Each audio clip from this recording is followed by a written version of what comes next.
Good evening friends. मी आज अग्निमान्य या विषयावर बोलणार आहे.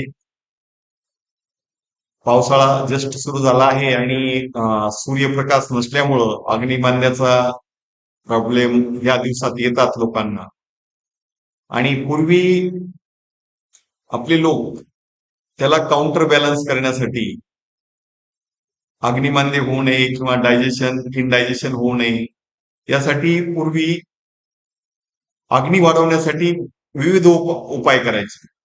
त्याच्यात पंचमीला फुगडी खेळणे, तसेच झोके खेळणे, तसेच देवाला देवीला दंडवत घालणे, लोटांगण घालणे, या प्रक्रियेमुळे आपल्या शरीरातील जे लिक्विड फोर्सेस आहेत त्याच्यातील फ्रिक्शन होऊन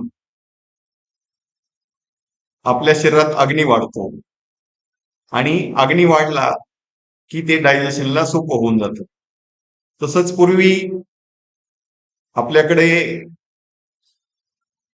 आषाढ तळणे हा प्रकार एक असायचा. म्हणजे अग्नीत तेल टाकलं की तो अग्नी फुलतो. जर अग्नी कमी असेल, सूर्यप्रकाश नसल्यामुळं अग्नी नसतो आणि तो वात वाढतो या प्रक्रियेत.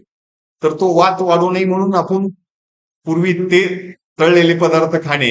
आता तर आपण तसेही भरपूर तळलेले पदार्थ खातो, त्यामुळे मी तळलेले पदार्थ खाण्यासाठी तर काही सजेस्ट करणार नाही.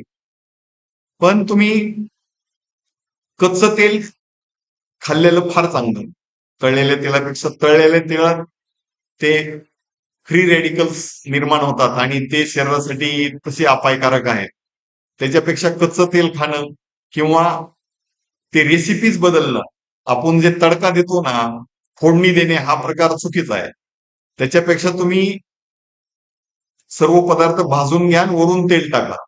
याच्यामुळं ते तेलातले जे चांगले गुणधर्म आहेत ते खराब होत नाहीत आणि ते शरीराला पण तुमचा अग्नी वाढवण्यास पण मदत करतात आणि तुम्हाला डायजेशन चांगलं झालं, तुम्हाला अग्निमांद्य राहिलं नाही. तसे 80 ते 85% आजार हे पोटातूनच होतात. तुमचं पोट जर चांगलं राहिलं, साधे म्हणजे पचनास जड असणारे पदार्थ जर टाळले तर तुम्हाला तुमचं पोट साफ राहणार, तुमची इम्युनिटी चांगली राहणार. आणि तशी पण करोनाने दस्तक दिलेली, पण ते काही एवढं त्याचं भीतीचं काहीच कारण नाहीये.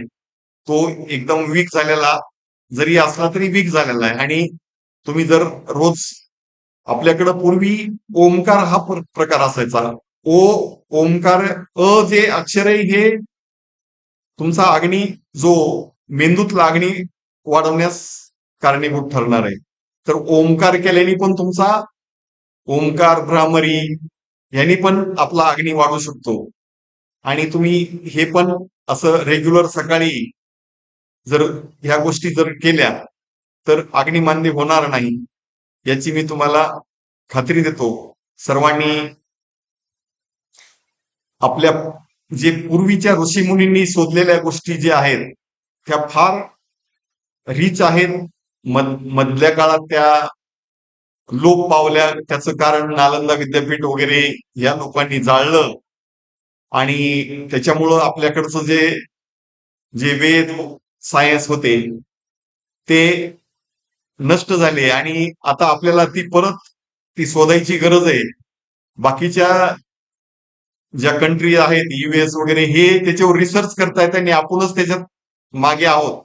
तरी माझी सर्वांना विनंती आहे की आपण मागच्या गोष्टी फॉलो करायला सुरुवात करा, निसर्गाप्रमाणे चालायला सुरुवात करा, नैसर्गिक खायला सुरुवात करा आणि तुमची आपापली इम्युनिटी वाढवा. तुमची इम्युनिटी वाढली, प्रतिकारक क्षमता चांगली असली की तुम्हाला कुठलेही आजार होणार नाहीत, याची मी खात्री देतो.